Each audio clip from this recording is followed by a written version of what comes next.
It's all you, Mike. Thank you, Allison, and welcome everybody to the second Baltimore History Evening of what I think is our 13th season at the Village Learning Place. We're not really there, but we're pretending they're there. They're still one of our co-sponsors, and they help publicize this.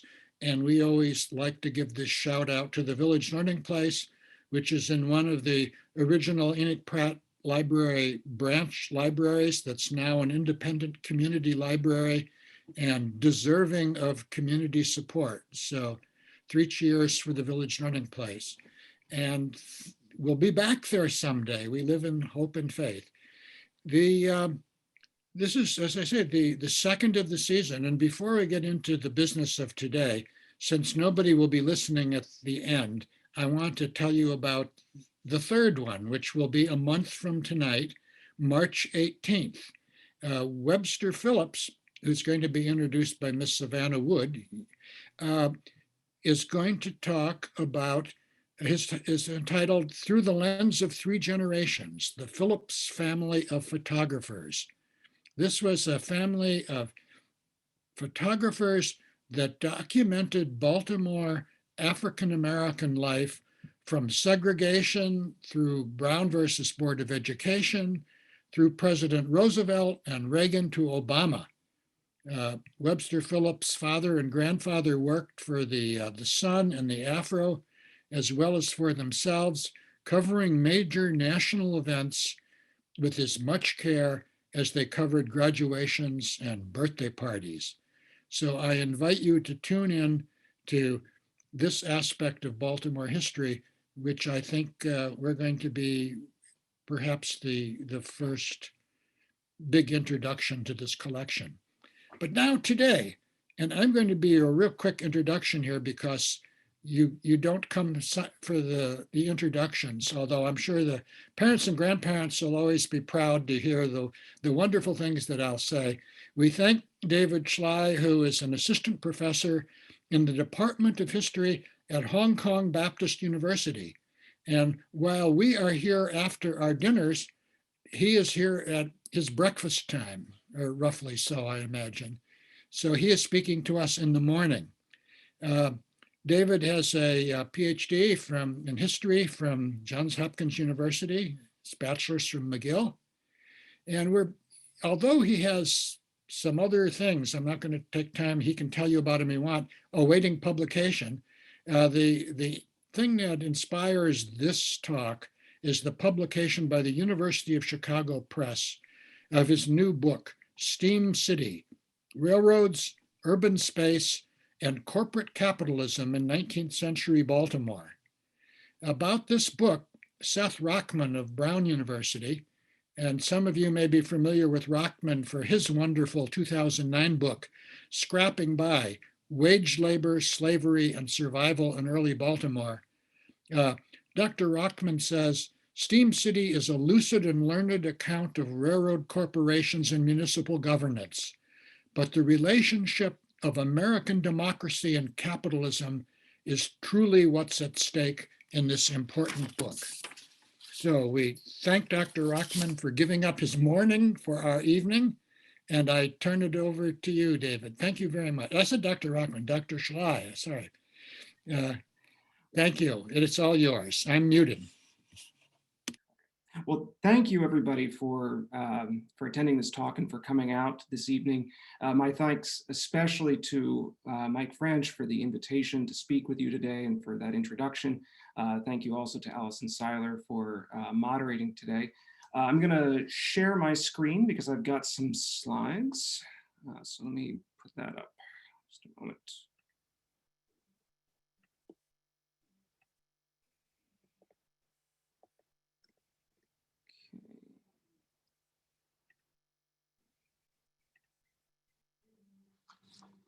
Okay.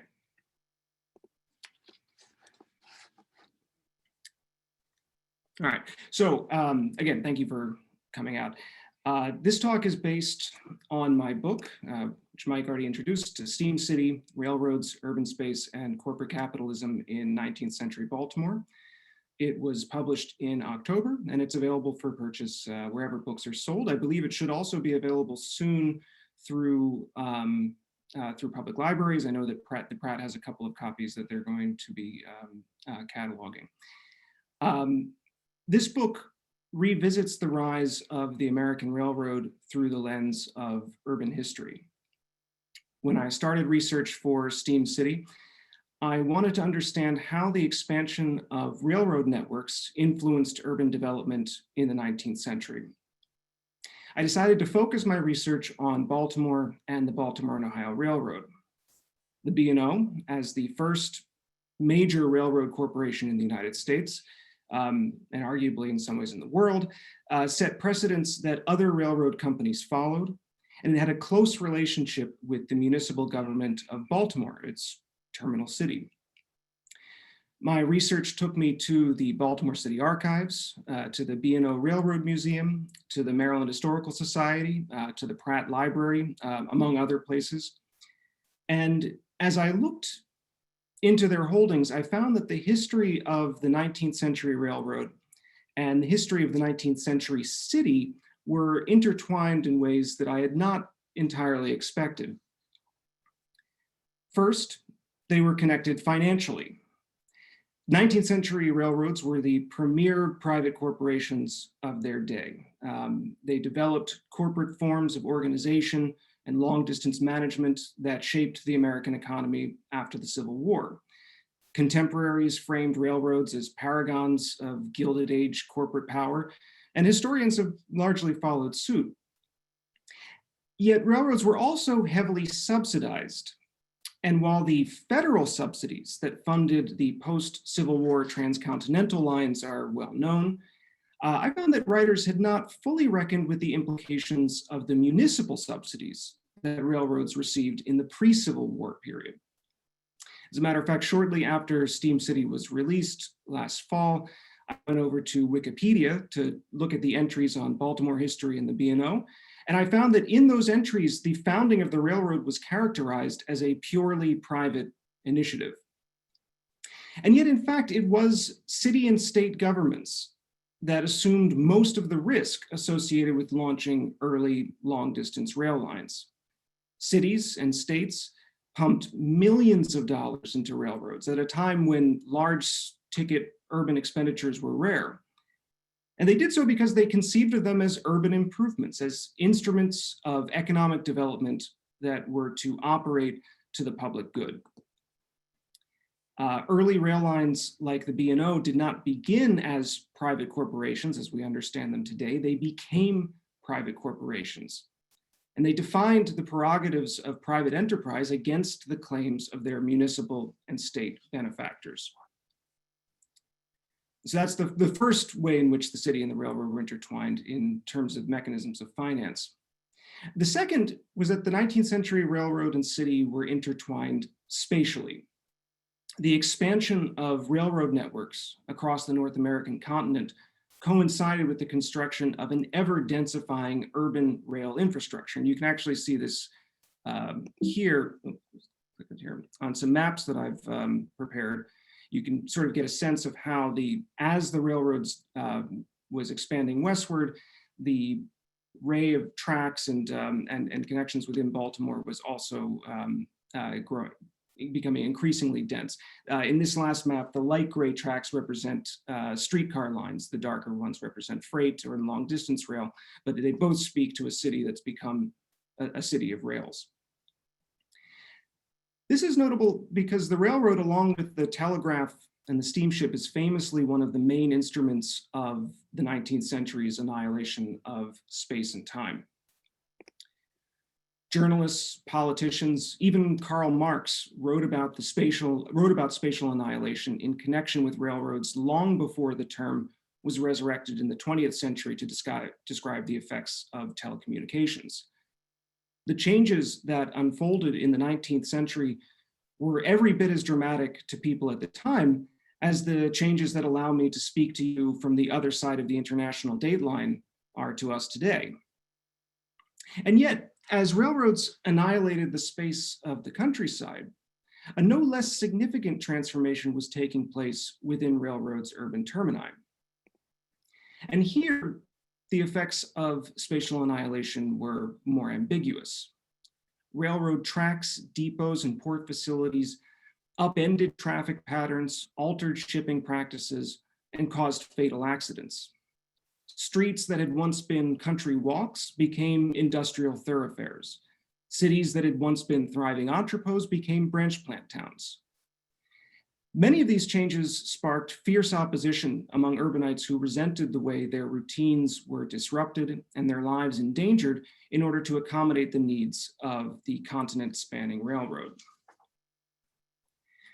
Railroad advocates tended to scoff at political opposition to things like street tracks and urban locomotives, which I'll be discussing today, characterizing their opponents as rearguard traditionalists fighting vainly against the tides of progress. But there was nothing actually inevitable about the form that urban rail infrastructure took, about those maps that I showed you earlier. In major European cities, for example, engineers placed stations at the fringes of urban settlement, leaving the city center intact. And you can still see this on a map of Paris or the maps of other major cities that have railroads sort of clustered around the historic core. The railroad infrastructure that remade cities in the 19th century was a technical accomplishment, but it also reflected a normative vision for the city in an age of steam, a vision that was not universally shared. Baltimore, as the birthplace of American railroading, was at the center of these financial and spatial processes.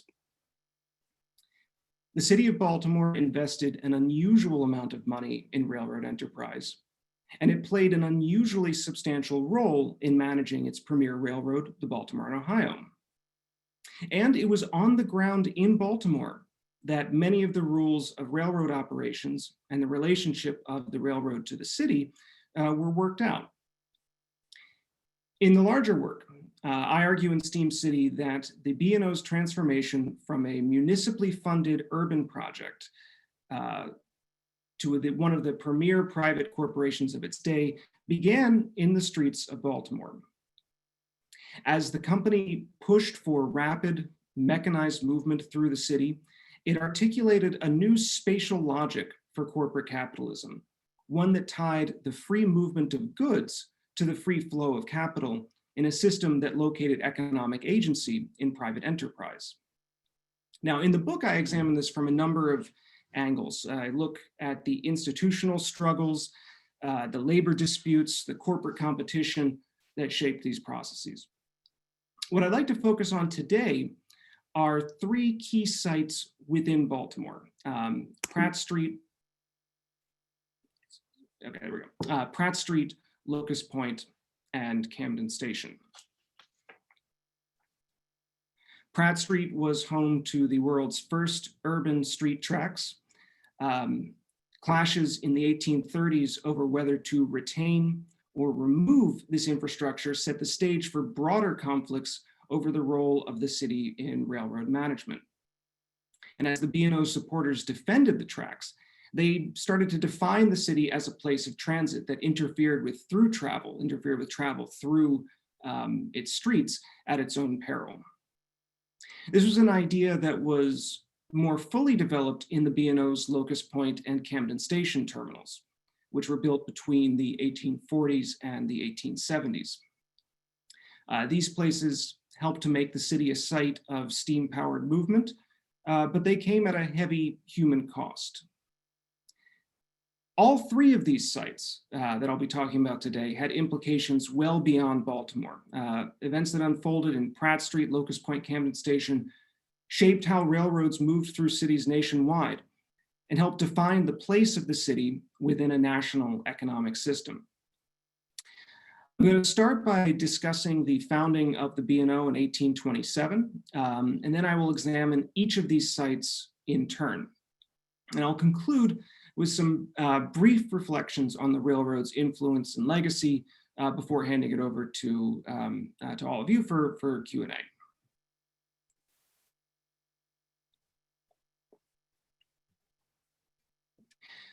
So we start in 1827. In 1827, Baltimore's mercantile and political elite faced what they considered to be an existential crisis. 2 years earlier, the state of New York had opened the Erie Canal, and goods from the Ohio River Valley that had once gone to Baltimore now were heading to New York City. In Baltimore, a number of wealthy citizens worried that losing this trade would relegate their city to second-class status. And you can see on this map, which I've modified from a map made in the 1820s, a sense of the way they imagined the hinterlands that Baltimore could claim, the Susquehanna River hinterland to the north, and a much larger Ohio River hinterland to the west. This map in particular is actually associated with a canal project that never got off the ground, but I think it gives a sense of the way that they were conceiving of geography and the city's place within it. So the response to this crisis was the Baltimore and Ohio Railroad, the world's first long-distance common carrier railroad. Railroad technology was still very young in 1827. The only real precedents that the people of Baltimore could look to were railways in England that were scarcely 30 miles long. Nonetheless, the B&O's founders anticipated that iron rails and steam locomotives could be used to span the Appalachians and to link Baltimore to the Ohio River. They saw the railroad as an instrument of urban development, as something that would increase trade, raise property values, and position the city as the premier entrepot linking the East and the West. The B&O fit into the political economy of slavery in Maryland in somewhat surprising ways. Some of the railroad supporters saw the railroad as a way to shift Maryland's economy away from slavery. One of the foremost boosters of this new project was Hezekiah Niles, who published a nationally influential newspaper, Niles Weekly Register, out of Baltimore. Niles argued that the railroad would, by mechanizing travel and facilitating exchange, reduce the value of manual labor and thus hasten the demise of slavery in Maryland. If the value of manual labor went down, then the value of enslaving people for their labor would in turn decline, was his logic. This was not, I should note, an anti-racist vision. Niles was a staunch advocate of colonization, arguing that once the railroad effected the end of slavery, free Blacks would need to be removed from Maryland and sent to colonies in Africa or in the Caribbean. And some of the leading figures in the B&O's early years, like the founding president Philip Thomas and especially company attorney John H.B. Latrobe, were also colonizationists and active in the colonization movement. Latrobe was the president of the American Colonization Society until well after the Civil War. And so many of the B&O's early leaders identified the railroad with free labor, but also identified it with whiteness. In practice, the railroad's relationship to slavery was more complicated than Niles's prediction allowed. Many of the people who invested in the new company enslaved people themselves. Austin Woolfolk, the notorious slave trader of Baltimore, was one of the stockholders of the B&O. And as such, profits that were extracted from the sale or uncompensated labor of enslaved people furnished some of the railroad's earliest capital. The railroad was thus wrapped up in slavery through the mechanisms of finance. Finance also tied the railroad to the city and state governments. Even the private founders of the railroad framed it as a public undertaking. And the city of Baltimore and the state of Maryland provided half of the company's startup capital. But their contributions did not stop there. The B&O's early years, as you might imagine for such an experimental undertaking, were plagued with construction mishaps, labor problems, and botched experiments. Private investors proved unwilling to put more money into the struggling company, and they very quickly found they needed more money. Philip Thomas instead turned to the railroad's public benefactors. The state went bankrupt in the 1840s, largely because of its extensive investments in railroads and internal improvements. And after that, it turned especially to the city, which continued pumping money into the enterprise right up to the Civil War. Ultimately, Baltimore city government invested $10 million in the B&O. That's not including money it spent on other rail lines, and I believe also money spent after the Civil War on connecting lines that were affiliated with the B&O but were not the B&O proper. The city issued bonds to pay for these investments, and as early as 1835, servicing the debt became a principal item on the municipal ledger. Baltimore's investments in the B&O carried a high opportunity cost. Because the city's money was tied up in the railroad, it deferred investments in things like street lighting and city watchmen. Many Baltimoreans looked at these sacrifices made by the urban public and concluded that this gave the railroad a responsibility to serve the city and to work towards the city's ends. Baltimore City's holdings of B&O stock entitled it to representation on the board of directors, and the city council appointed city directors to represent the urban government's interests. And while they didn't always work exactly as they were supposed to, at various times and places, city directors pushed for favorable rates on shipments to Baltimore. They intervened on behalf of railroad workers during strikes, railroad workers being, of course, enfranchised Baltimore citizens. And they also encouraged the purchase of supplies from local manufacturers. This feature of Baltimore's story, I should note, is unusual. As I said at the beginning, municipal funding for railroads was commonplace in 19th century America, but municipal influence on railroad management of the sort of this scale and degree was quite rare. Initially, few doubted that it would be a problem, few expected it would be a problem. They did not doubt initially that the city government's interest in urban development was compatible with private directors' interest in dividends. But the presence on the board of public and private factions laid the groundwork for tensions over how and in whose interest to manage the railroad. And the place that these tensions first appeared was in Pratt Street. The ink was hardly dry on the B&O's charter when Philip Thomas and other members of the board of directors decided that they needed to figure out how to run their tracks through Baltimore. The B&O's main depot was located at Mount Clair, and I don't know how clearly you can see it on this map, but if you're familiar with the geography of Baltimore, you can point it out. There's a circular development just south of Pratt Street. It's got a diagonal red line going through it, and that's the Mount Clair Depot, as indicated on this map. Oops, looks like I missed a page.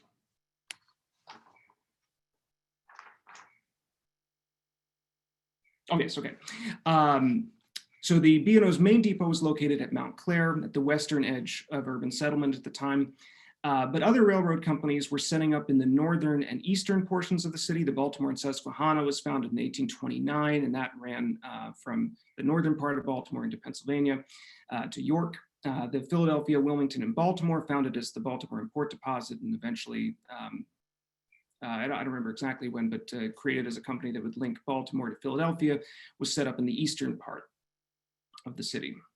Thomas and the other directors wanted to connect to those lines. They also wanted to be able to bring railroad traffic straight to the waterfront. The question was how to do so. In the countryside, a steam locomotive could run at speed without encountering serious problems. But the crowded streets and the dense habitation of cities made urban operations a much trickier proposition.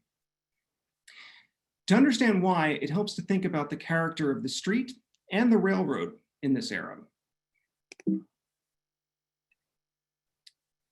19th century city streets were scenes of diverse social and economic activity. Hucksters would sell oysters and strawberries in the streets. Teamsters used the street to load and unload their vehicles.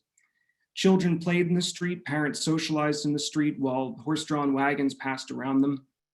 And in this environment, vehicles improvised their traffic patterns. Drivers used verbal cues with one another or hand gestures in order to negotiate right of way. Even the custom of sticking to the right-hand side of the road was not universally observed. Now, the street was by no means an egalitarian space. In Baltimore, laws tasked the night watch with dispersing any groups of African Americans who congregated in the evening hours, for example, and thus not everybody enjoyed the same right to public space. But the street was a place where people from all walks of life met, and the functions of the street went well beyond transit. Consider now the railroad. I showed this slide earlier, but I'll put it up again here.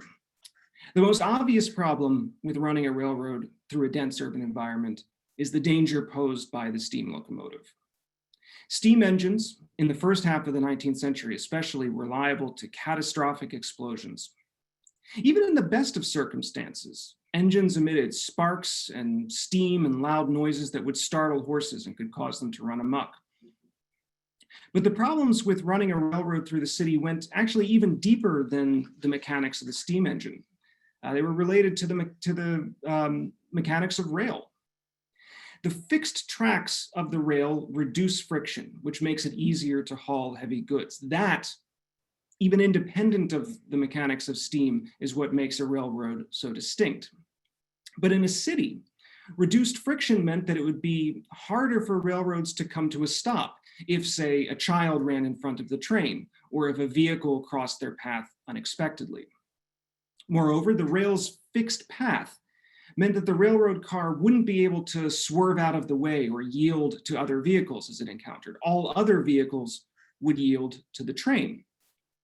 And the railroad's patterns of movement were thus incompatible in many ways with the patterns of movement that prevailed in the street. And as such, when in 1831, the B&O extended tracks from the Mount Clair terminus to the waterfront by way of Pratt Street, then as now, of course, a major east-west thoroughfare, it generated the first major controversy in the company's short history. The city government permitted this, but tried to mitigate any disruption to city traffic with a set of safety precautions. It set a speed limit of 3 miles per hour and banned the use of locomotives in the dense parts of the city, requiring the company to use horses instead. We'll come back to that. The city also reserved the right to remove the tracks if they interfered with ordinary use of the street. And the tracks had some immediate effects in Baltimore, for better and for worse. Property owners constructed branch lines that linked warehouses to the Pratt Street tracks. This map gives my best guess as to the locations of those branch lines based on permissions that were filed with the city council. I never found a map that depicted them, but I tried to reconstruct it here. The Baltimore and Susquehanna Railroad in the northern part of the city took advantage of these tracks through Howard Street in order to link to the B&O via Pratt. The Philadelphia, Wilmington, and Baltimore in the east also connected its route to Pratt Street. And the upshot of this was that by 1838, a traveler could leave Baltimore at 6:30 in the morning and reach Philadelphia by dinner. Thus, in less than a decade, travel times to many destinations were more than halved. It was in this capacity, much more so than by reducing the cost of labor, that railroads worked to undermine slavery.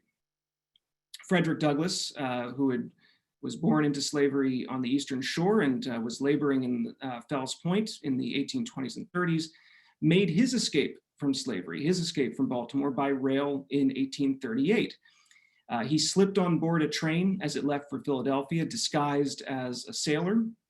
And after a tense journey, he arrived safely in New York. He wrote about this 2 years later in 1840, not about his particular experience, but about the effects of rail for people looking to flee bondage. He remarked that in the past, and I quote him here, elopements from slavery were fewer than they now are, in part because the journey northward could take a week or more. And he continued, quote, "Now, so extensive are our railroads that a poor fugitive may leave Baltimore in the morning and the third night following may find himself safely in Canada." This was spatial annihilation as self-emancipation, which was not the sort of spatial annihilation that railroad executives celebrated. The B&O and other Maryland rail lines adopted policies that were intended to prevent their routes from becoming part of the Underground Railroad.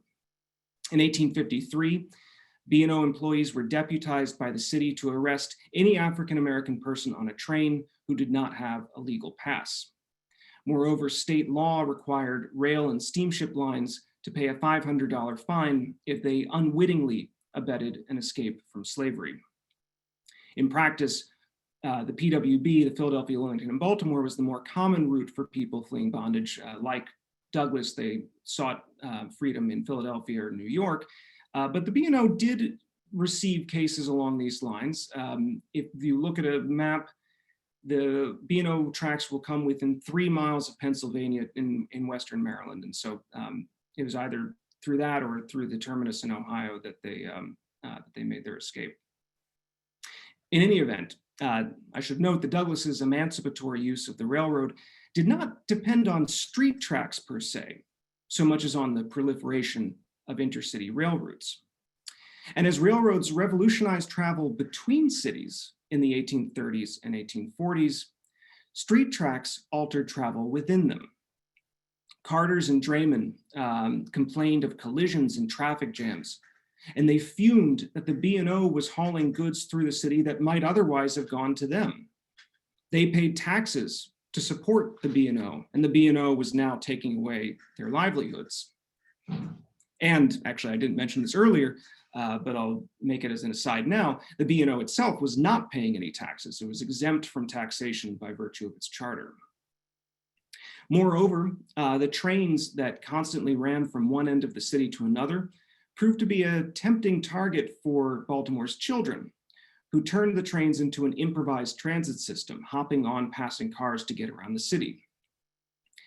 This could be a very dangerous process. It was very easy to slip and fall under the wheels as you hopped on or off the train. And in the late 1830s, Baltimore's newspapers routinely printed accounts of children maimed or killed by rail cars on Pratt Street. And citing these and other reasons, many citizens began to call on the government to exercise its right to remove the tracks and restore Pratt Street to its original condition. This posed a problem for the railroad company. Pratt and other streets had become, by these tracks, components within a larger system that stretched hundreds of miles beyond the city limits. If the city government followed these protests and removed the tracks, it was going to interfere with the company's operations. And the company's supporters devised a counter-argument. If the city pulled up tracks from Pratt Street, they said, merchants in the West would choose to send their goods to New York or Philadelphia instead of sending them to Baltimore. Interfering in the free movement of goods would hinder the city's commercial prospects and defeat the founding purpose of the railroad. This was a powerful idea, and one that would be influential later on. It tied the mobility of goods to the mobility of capital, and suggested that efforts by Baltimore's city government to regulate the passage of trains through its streets, whether for the sake of safety or to encourage the local economy, could make Baltimore an inhospitable environment for investment. Embedded within this argument was a new understanding of the city itself. Baltimore, the company and its supporters were suggesting, should not be seen as an entrepreneurial entrepot, but as a place of transit, as one node within a broader communication system. And in this communication system, it was railroad companies, not cities competing with one another for trade, that were in charge.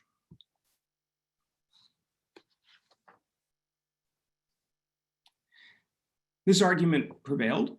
The tracks remained in place. Nonetheless, municipal safety regulations, even with the tracks in place, continued to frustrate company executives who sought rapid and economical movement through the city.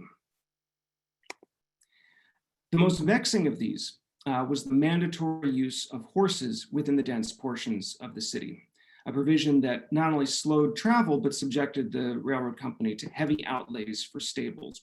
You can see on this map, this is different details from the Saxe bird's eye view of Baltimore from 1869. Up at the top, you see the horses pulling the rail cars through Pratt Street. In the middle, you see locomotives pulling up to the city, at which point they're going to be transferred into horses. And then at the bottom, I've included a detail of the stables that the company maintained in order to house a fleet of horses that were needed for local deliveries. In the mid-1840s, B&O executives argued to the city council that if they gave free rein to locomotive travel, it would facilitate exchange and stimulate industry.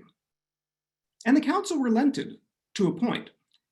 It allowed locomotives to run in the streets after dark at a speed of 4 miles an hour, so long as they burned coal instead of wood, and kept a man in the front of the train waving a flag in order to make sure that the path was clear.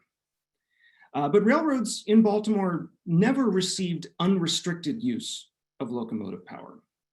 Nor was this distinct to Baltimore's. Councils in New York and Philadelphia, in Buffalo, also banned steam engines from their downtowns. It was a common concern and a common practice. The B&O responded to these limitations by creating new types of urban infrastructure. First, the company laid tracks to a deep water port in South Baltimore known as Locust Point, a place where locomotives could run from the west straight onto the docks. Second, the company built a grand downtown depot called Camden Station that promised Baltimore seamless access to the steam-powered circuits of long-distance travel. And where the Pratt Street tracks had helped to define Baltimore as a place of transit, Locust Point and Camden Station cast Baltimore as a site of mechanized movement. It created a new form of urbanism built around steam. But the very things that made these sites efficient realms of transit also rendered them sites of danger and dislocation as well. And the costs were not borne evenly. I'll start with Locust Point. The city council gave the B&O permission to lay tracks to Locust Point in 1845, and within 3 years, the branch was open for travel. Locust Point's position at a remove from the urban core meant that it was exempt from the city's locomotive ban. That applied only to the denser parts of the city. And freight trains from the west soon crowded onto the waterfront. You can see that, again, this is from Saxe's bird's eye of 1869. You can see that process illustrated here. Locust Point became a hub for the coal trade. Its piles of coal, which were mined in Western Virginia, fueled new lines of steamships that plied the coast, and eventually that linked Baltimore to international markets in Europe and South America. After the Civil War, B&O President John W. Garrett used the Locust Point facilities to route through traffic around Baltimore, avoiding the Pratt Street tracks and the horses and the disruptions that came with them. He ordered the construction of special railed barges that effectively extended the rails across the harbor, where they connected with the tracks of the Philadelphia, Wilmington, and Baltimore. By 1870, whole trains could run straight from St. Louis to Philadelphia without breaking bulk, passing through Baltimore in less than an hour. Locust Point became the epitome of railroad urbanism, a space given over to rail travel. And it did not escape notice from people in other cities. Visitors marveled at the sight of a city neighborhood transformed by steam and given over to corporate control. In 1874, the New York Times enthused that Locust Point was, quote, a model terminal station, an emblem of the American ideal of speed, economy, and convenience. Convenience for some meant danger for others, however. Locust Point was grandfathered out of municipal steam power restrictions, and the people who lived there, who were mostly B&O employees and their families, had to confront locomotives running through their streets at all hours of the night. Locally, the area became known for its frog pond. In railroad lingo, crossing tracks were referred to as frogs. You can sort of imagine two tracks crossing each other, form a diamond in the middle, and then spread out on either side. It kind of looks like a frog in leaping. And so the abundance of crossing tracks in one location led to the term the frog pond being applied there. I should note, in fairness, I only saw one source that identified it as the frog pond, but I like the term so much that I seized on it for myself, and it must have come from somewhere. And this, because of the frog pond, the tracks meant that one could not so much as go for a walk without risking your life. In 1874, the same year that the Times praised Locust Point, the Baltimore American warned its readers that the neighborhood was no place for sentimental promenading.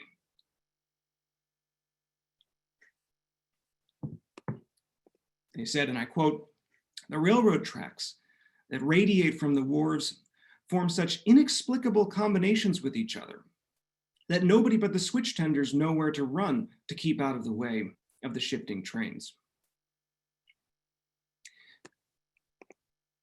The people who lived around Camden Station also confronted the environmental and social effects of the steam-powered city, but for different reasons.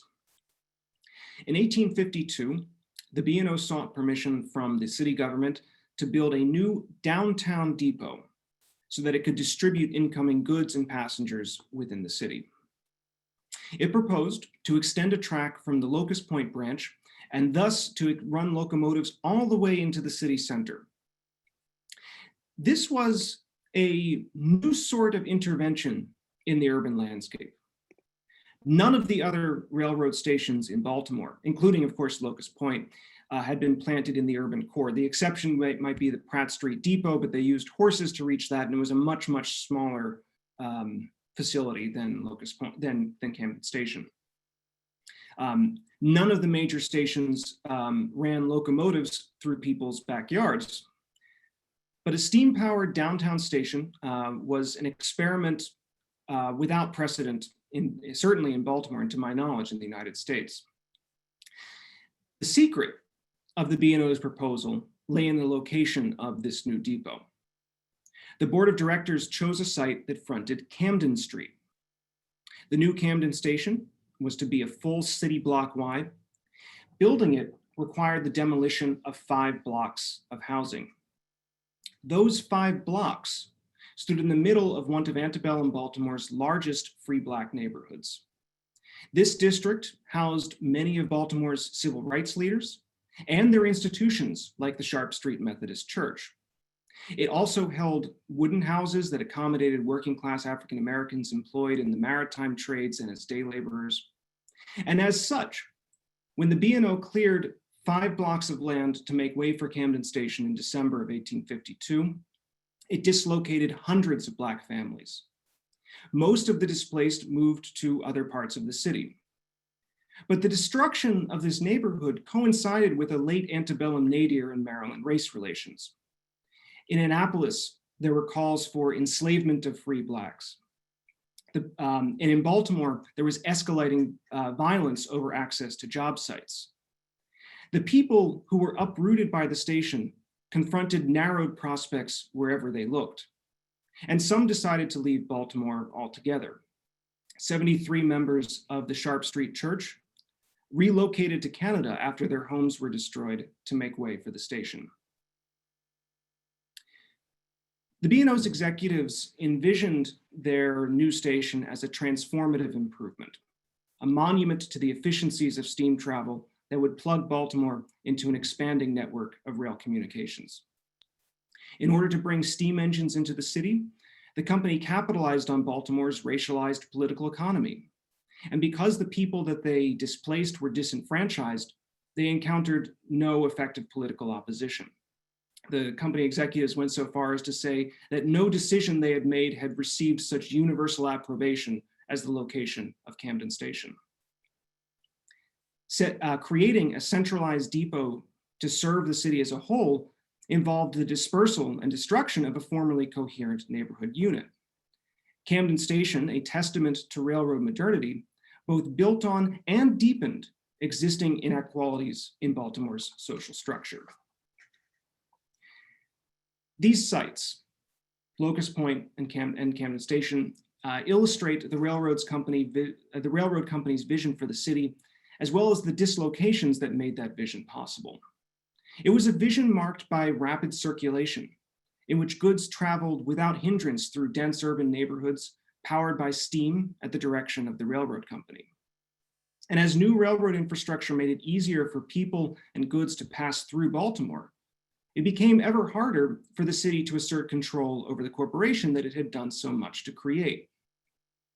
The B&O could point to the national and even transnational shipments that it coordinated to justify its independence from municipal regulation.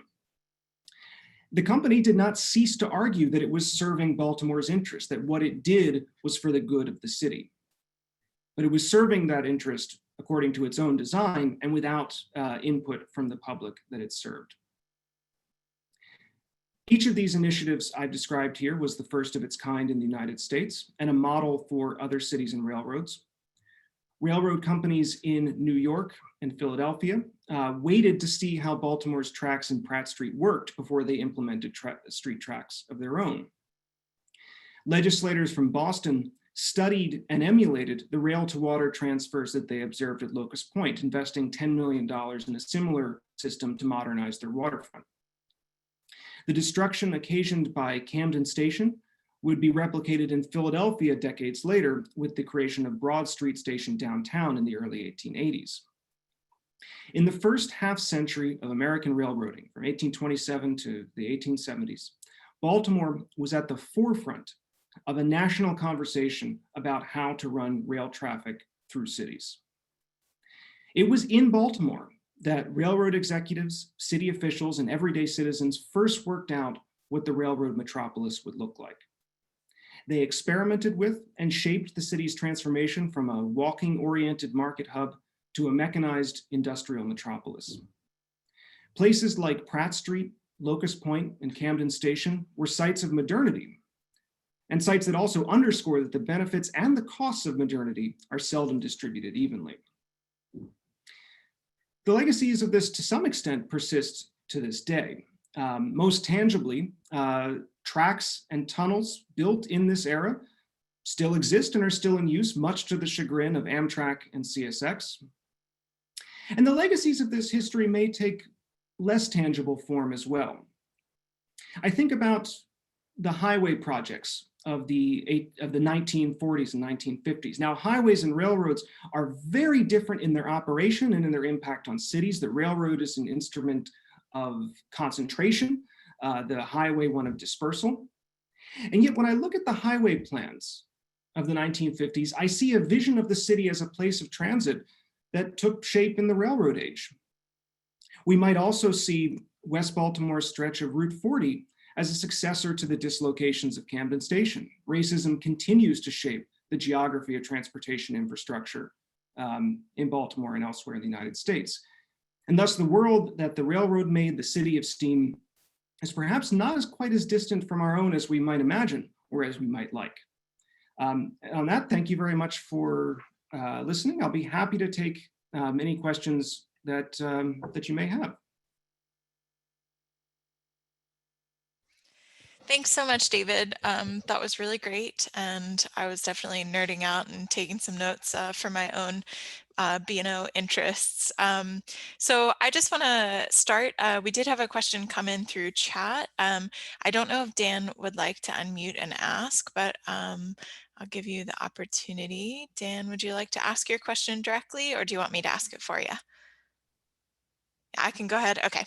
So just a logistical question about prior to Camden Station being built, would passengers from the west transfer at the Mount Clair Depot and station, or would they continue directly to the Pratt Street Depot? So the process before Camden Station, the process for people arriving from the west for entry into Baltimore was that the train would pull in with the locomotives to Montclair. At that point, the train would, you could of course get off if you wanted, but the train would be broken down into individual cars, and those cars would then be hitched to horses, which would run through Pratt Street to the Pratt Street Depot. So it was horses that were running between Montclair and the Pratt Street Depot. And I can't remember offhand when the Pratt Street Depot closed, but whenever that was, then they would go straight on to the President Street station of the PWB. Thanks. Thank you. Yeah, no problem.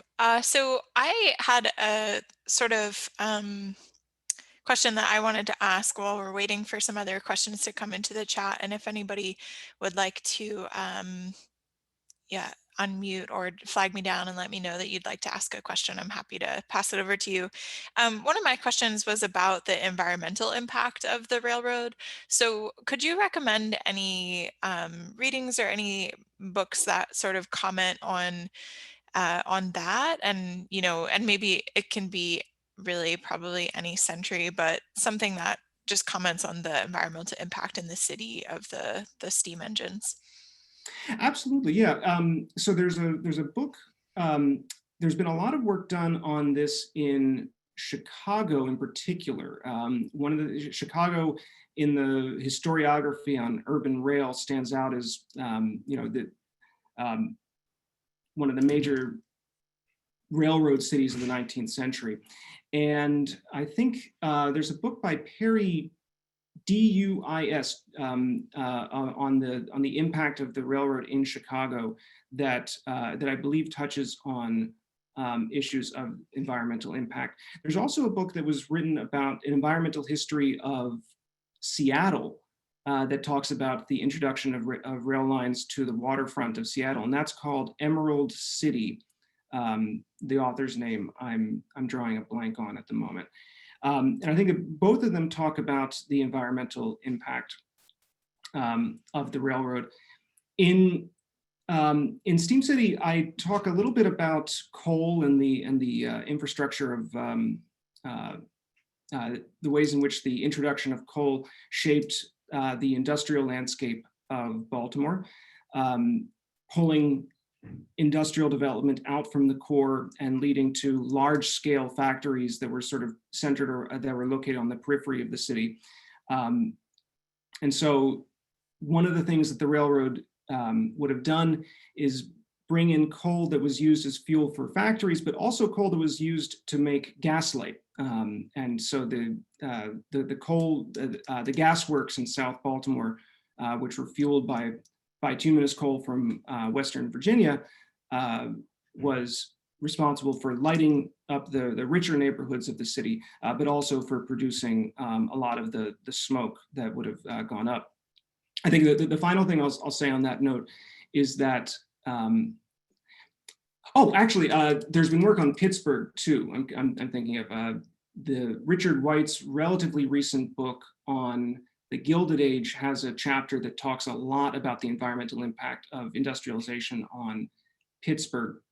But the reason that comes to mind is because when I was looking into material on Baltimore and coal, I found that a lot of things that we might take to be negative were to the sorts of people who wrote into newspapers regarded as positive. The smokestacks, the coal smoke spewing forth was taken as a sign of progress, at least to the people who were inclined to write letters to the Baltimore Sun in the 1860s and 70s. Thanks. I now have some things to add to my reading list. So another question that came in was specifically about Locust Point and the ways in which it was used to transport immigrants. So I don't know if you would like to talk about that at all. I am sure that it appears in your book because of the time period and how influential it was. It does, yes. It does not appear actually quite as extensively as in earlier drafts, but I've got material on that actually didn't make it into the final cut.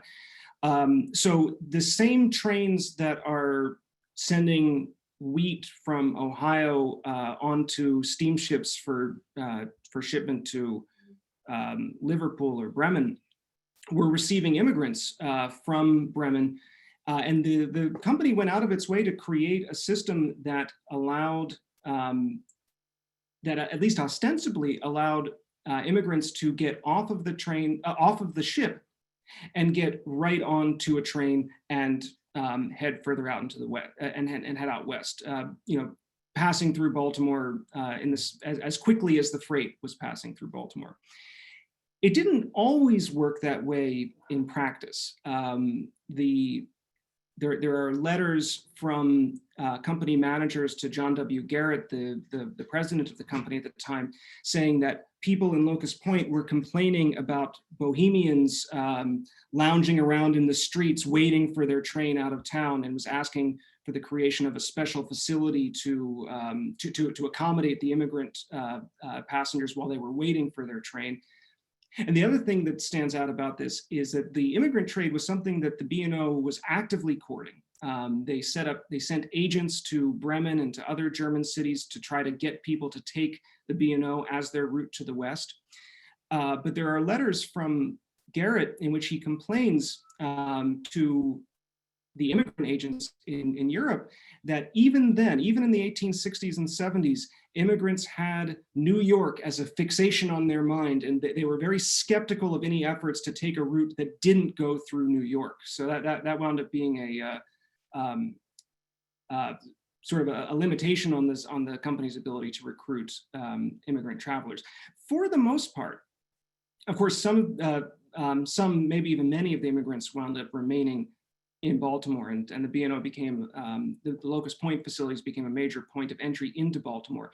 But the company saw it as a way to get immigrants westward and to send them westward as quickly as possible.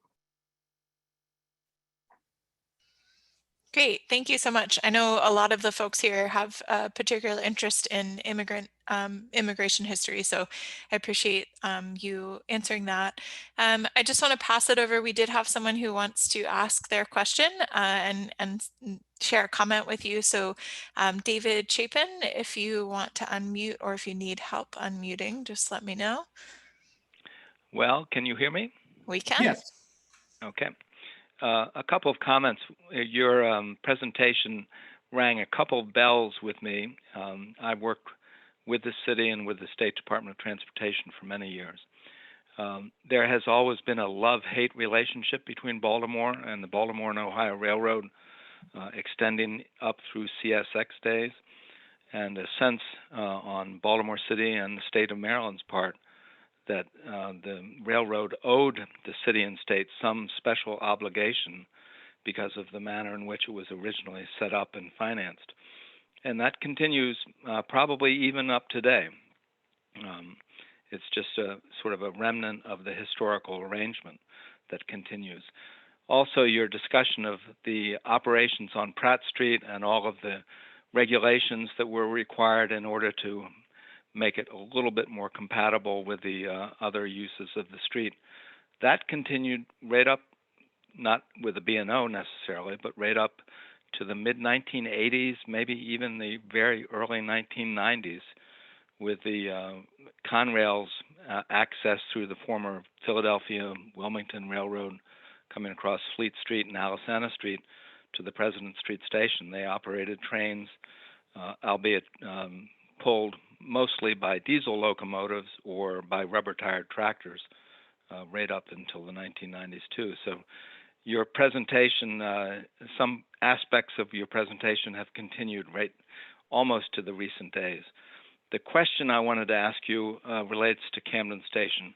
You talked about how the construction of the facility and the displacement of the uses and the people who occupied those blocks before, what disruption that caused. And you noted that a very large number of the people who lived there were African American. Yes. Do you think, based on your knowledge of the city at that time, do you think a station that close to downtown Baltimore could have been built in any neighborhood without causing the same disruption? As you were making your presentation, I was thinking, well, did the B&O do this intentionally? Was the act in some fashion racist in and of itself, or was their act one of, we're going to build a station, we have to build it somewhere, and that's where we're going to build it, and in fact the impacts would have been the same no matter where they had built it? No, so I think that you're right. I mean, there was no way in this era to bring a steam-powered station into the center of the city without large-scale dislocation and destruction. And part of the part of the after story of Camden Station is a fight among the people who remained in that area and remained in the path of the tracks to try to prevent the widening of streets to accommodate locomotives, to try to prevent the closure of other streets. Interestingly, those protests, which succeeded for a while in delaying those sorts of changes, were at a time when I found this to be very uncommon, interracial protests. There were black and white people who were calling against the railroad's appropriation of some of that space. I think that it is not a coincidence that the station was located where it was. I think that there were reasons to build a station downtown. There was a sense that if they didn't build a station downtown, then the B&O would not be able to bring people into the heart of Baltimore as efficiently as they might like. But they also did not need to build a station in the sense that they had an operation in place, as inefficient as it was, that might not that could have continued to function in the absence of a station. The station was something that they wanted to put in place. They could have ostensibly continued to pull into Mount Clair and leave it there. What I found, I'll tell you a little bit about how I did some of the research and some of the writing on that Camden Station section, because I think it might give a sense of how I came to the conclusions that I did. There is nothing about race that I came across in the company's minutes. There is nothing that I came across in the Baltimore Sun. What the Baltimore Sun said was that the destruction of this area will be universally praised because it is composed of, and here I'm quoting from memory, but I think this is a direct quote, rude and dilapidated tenements, right? And so they celebrated this as, this is anachronistic, but almost as an act of urban renewal in a sense. It was only, so as I came across those documents, none of which made any specific reference to race. It was only when I looked at Christopher Phillips' book about free blacks in Baltimore and looked at a map that he had at the beginning about the location of the African-American community that I realized that they were planting this station right in the middle of the heart of antebellum Baltimore's free black community. And seeing that cast the terms rude and dilapidated tenements in a new light. I think that given the extent to which citizens of Baltimore, the enfranchised citizens of Baltimore, appealed to the city council to protest B&O infringements on their territory and uses of their space, given the extent to which the B&O confronted regulatory opposition and challenges from the city directors, I think that it is not a coincidence that the people who were displaced were people who were disenfranchised. And so I think that in that sense, they were capitalizing on a political economy that was highly racialized and that that was leading to a situation where the people who they were displacing were not people who were in a position to appeal politically against this introduction. And so it's racist, not in the sense that Thomas Swan and other B&O executives who wanted to build the station wanted to displace the African-American residents of that area, but it's racist in the sense that the decision, I think, was absolutely shaped by the people who lived there and by their access or lack of access to political channels of protest. Thanks so much, David. Um, so we have a couple of more questions that have come in, and I'm actually going to combine these two because I think they're particularly they kind of speak well to one another. So one of our board members, Catherine Evans, was curious about whether your book goes into the persons who were in the leadership of the railroad companies who made the decisions that so profoundly impacted the quality of life in the city.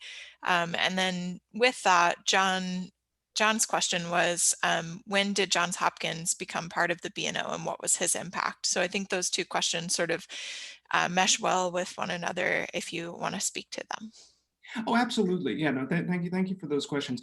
The book goes into much more detail than I did here about the personages and the people involved in shaping the railroad and the decisions that it made.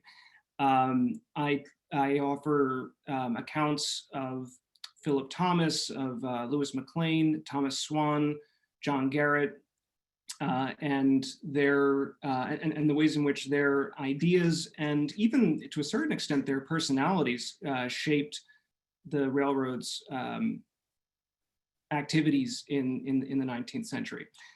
And I think that you do see, as you look through it, changes in terms of the B&O's orientation and changes in terms of its relationship to the city. While I'm reluctant to attribute too much causation to any one individual, you know, I mean, they were part of a broader system. I think that you know, in the book I talk much more about those individuals and about what their contributions were and how they acted. I also talk about a number of mayors. I profile a couple of city directors well, one city director on the company, and talk about that, because this is not a disembodied story. It's a story about people, and it's a story about the decisions that they made. It's a story about how they both reacted to and created the environment that they lived in. Johns Hopkins is an interesting part of this, and I do talk about Johns Hopkins and his role. So in the book, a major portion of the book, in chapter 6 especially, but also to a certain extent chapter 5, looks at how a group of private stockholders, starting in the 1850s, starting after the railroad reached the Ohio River at Wheeling, undertook a coordinated campaign to change the nature of the management of the company, and undertook a coordinated campaign to, I say privatize the railroad, but to run it as a private profit-making concern with dividends and competition with other rail lines as a principal concern, and urban development for Baltimore as a secondary concern, or as something that they think is going to come as a consequence of their competition with other rail lines. So that might be a better way of putting it. Johns Hopkins was a major part of that. Johns Hopkins, I think he joined the board in 1847, and he remained on the board, you know, more or less until his death. And he was a major ally of the private stockholders who were engaging in this activity. He was a particular ally of John W. Garrett. He supported Garrett's ascension to the presidency in 1857.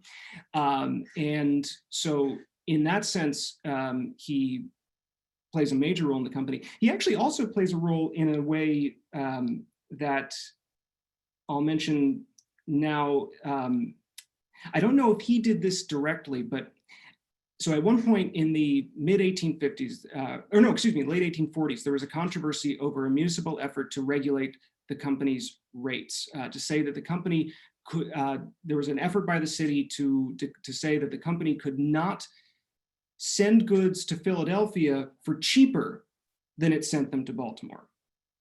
And this generated a firestorm of controversy. The company, this by the way was tied to a $5 million loan. The city was saying, if you want us to give this $5 million to you, you have to not discriminate against us in your shipments. And the company refused, but it still wanted the $5 million.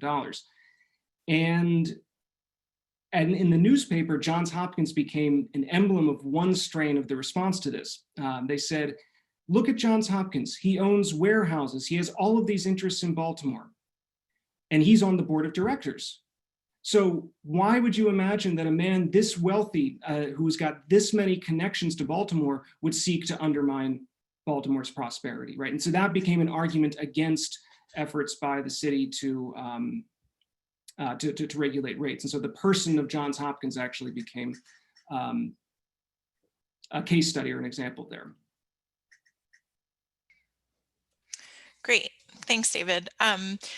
We did have one question that was related to a bit that you were talking about earlier, and I just wanted to bring it up because it is so pertinent to conversations that we're having today.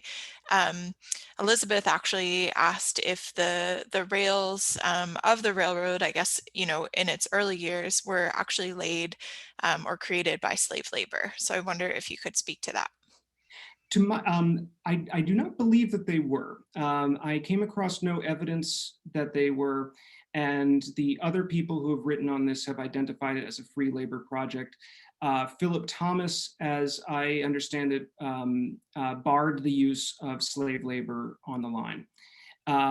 And this and as I said earlier, also some people were even imagining that the railroad was pointing towards a future away from slavery, a future that was marked by free labor. This is not to say that railroads were incompatible with slavery.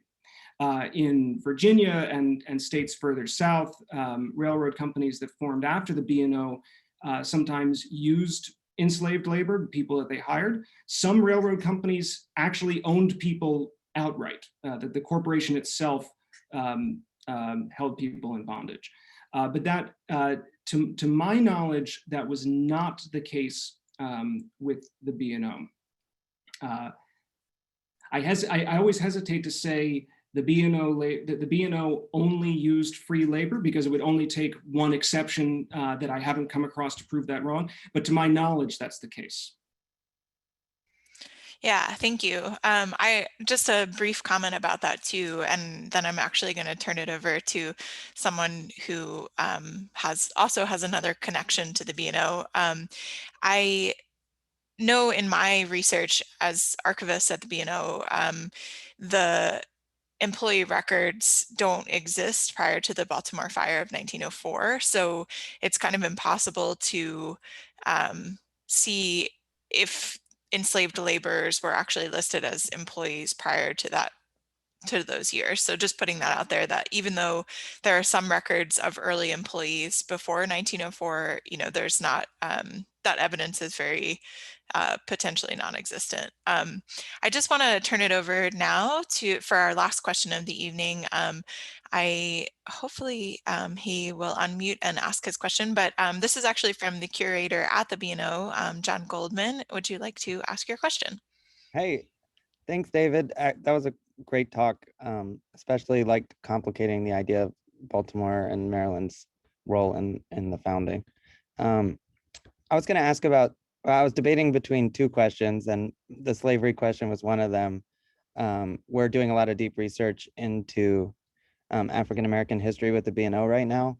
And so I was going to ask about slavery, but you just answered that. So we're also right now investigating the B&O's role in the Underground Railroad, specifically at Mount Clair, but also across the whole network. So I'm wondering if you know any more about what kind of role the B&O played here in Baltimore in the Underground Railroad.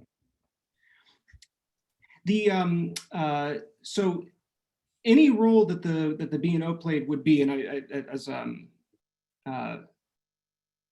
as you might imagine, an unintentional role, at least as far as the company's directors are concerned. I was always a little bit surprised to come across stories about people escaping from slavery on the B&O, because it is such a long path to freedom, because it runs through Maryland and then it runs through Virginia. But I did come across cases in which people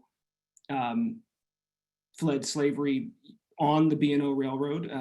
Perhaps they had connections, or perhaps they had a specific plan. I also, at one point went onto Google Maps and did a quick search and realized that the tracks in Western Maryland do come within 3 miles of the Pennsylvania border. So it's possible that somebody might have hopped on a train, taken it up past Cumberland, and then could walk to Pennsylvania from there. What I see in terms of this in the company's records is a frustration with the requirements put on them by the state.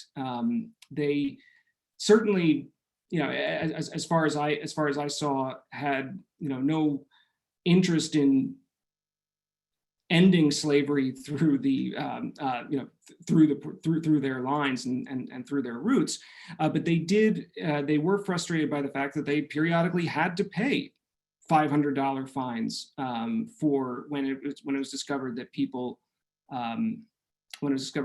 had in fact escaped on the line. The law also said that they would have to pay the market value of the enslaved person who escaped, and that was. While the PWB encountered that much more, when I was looking at the PWB records, I saw a number more cases of that. It did come up in the B&O, and the company attorneys, with a tone that I read as frustration, complained about the state's requirements on them, but admitted that there was nothing they could do. They were going to have to either make sure that people did not escape on their train, or they were going to have to pay the fine. And actually, I can run through my my records and my research and try to come up with some more specifics on that, if you like, at some point. But it was sort of a latent idea that ran through the company's records from the 1830s up until 1860. The last case that I found was, I think, an article in the Sun in 1860 about a case like this.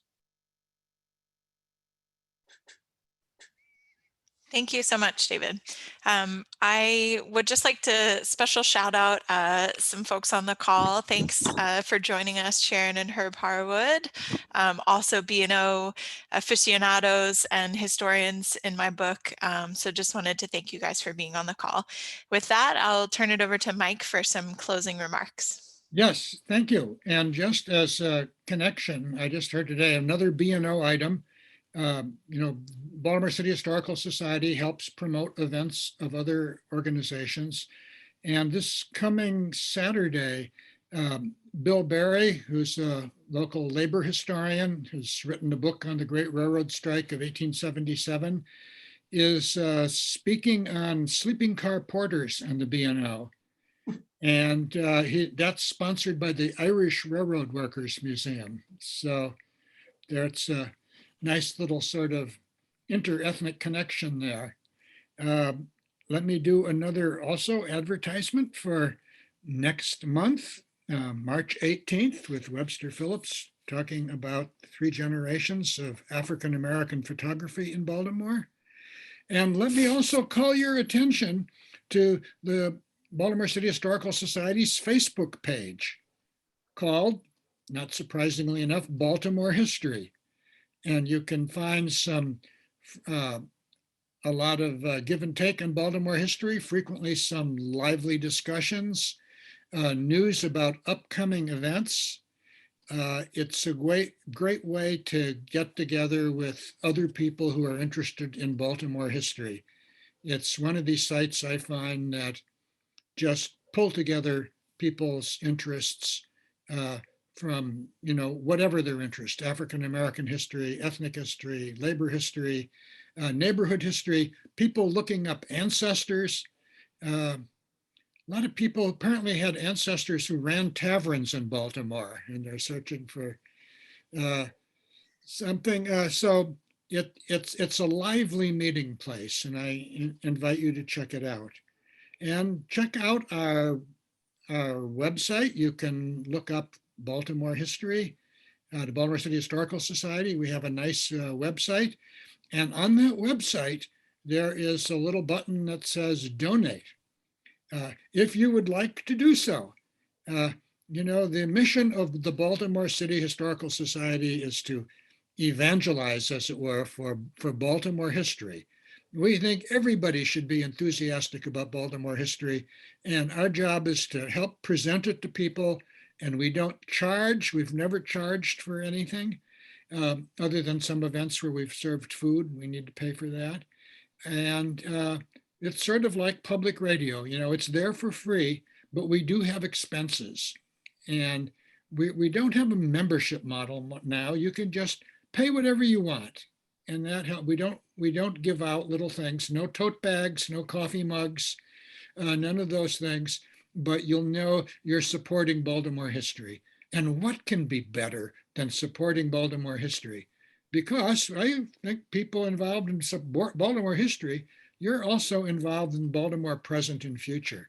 All these things tie together.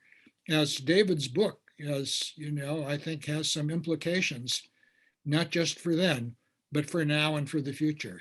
So I guess the only remaining thing to do is thank you for coming. You are part of a vast, extensive electronic parlor here of people interested in Baltimore history. And, and it brings people together even though the pandemic keeps us apart. So thank you very much for being here. And thank you, David, who now we're all going to, have our little tea or whatever and get ready for bed. And here you are ready to begin a day in Hong Kong. So thank you for starting your day with us. And I think everybody, if you want, give him a silent hand or unmute if you'd like. Thank you, everybody, for coming out today, and thank you for these wonderful questions. It was a real pleasure to talk to you this evening, this morning. I really appreciate the forum that the Baltimore History Evenings have provided for me. So thank you all so much. It was a really great time. Thank you, everybody. Good night and good morning.